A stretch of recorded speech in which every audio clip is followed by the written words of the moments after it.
ചില സമയങ്ങളിൽ നമ്മൾ ഒറ്റക്കാകുന്നത് പോലെ തോന്നാറുണ്ടോ? എൻ്റെ ജീവിതം ഇവിടെ കഴിഞ്ഞു എന്ന് തോന്നാറുണ്ടോ?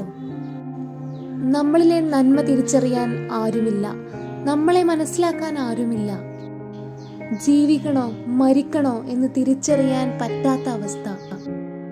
ഇത്തരം അവസ്ഥ നമുക്ക് തരുന്നതിൻ്റെ കാരണം ചിന്തിച്ചിട്ടുണ്ടോ? അതിനു പിന്നിൽ നമ്മളെ വളർത്തിയെടുക്കുക എന്ന ലക്ഷ്യമാണ്. നമുക്ക് കിട്ടിയ സങ്കടങ്ങൾ, പ്രയാസങ്ങൾ, കുറ്റപ്പെടുത്തൽ, ഒറ്റപ്പെടുത്തൽ എല്ലാമാണ് നമ്മളെ വളർത്തിയത്. ഇത്തരം അവസ്ഥകളെ നമ്മെ സഹായിക്കാൻ ആരുമുണ്ടാകില്ല. ആർക്കു വേണ്ടിയും കാത്തു നിൽക്കരുത്. നിങ്ങൾക്കുള്ള വഴി നിങ്ങൾ തന്നെ തെളിയിച്ചെടുക്കുക. നിങ്ങൾ സ്വയം ചോദിക്കുക, എനിക്ക് എന്ത് പറ്റിയെന്ന്. ആ ഉത്തരം നിങ്ങൾക്ക് കണ്ടെത്താൻ ശ്രമിച്ചാൽ നിങ്ങൾ വിജയിച്ചു. ഒരുപക്ഷെ നമ്മളിലെ തന്നെ പ്രശ്നങ്ങളായിരിക്കാം നമ്മുടെ അവസ്ഥയ്ക്ക് കാരണം.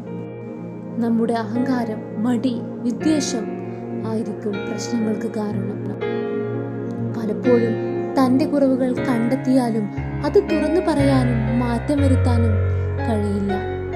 ഉടൻ കണ്ടെത്തി തുറന്നു പറഞ്ഞ് മാറ്റം വരുത്തുമ്പോഴേ നമുക്ക് ജീവിതത്തിനും. നമ്മൾ ഓരോരുത്തരും തീരുമാനമെടുക്കുക.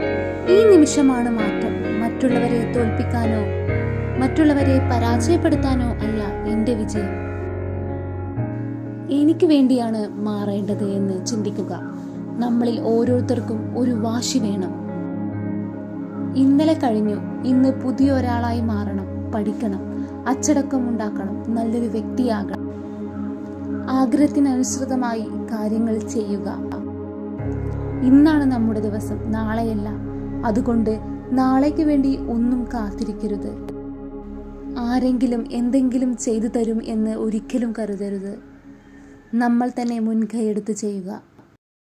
ഒന്നുമല്ല എന്ന അവസ്ഥയിൽ ഉയർത്തെഴുന്നേൽക്കുക തന്നെ ചെയ്യുക.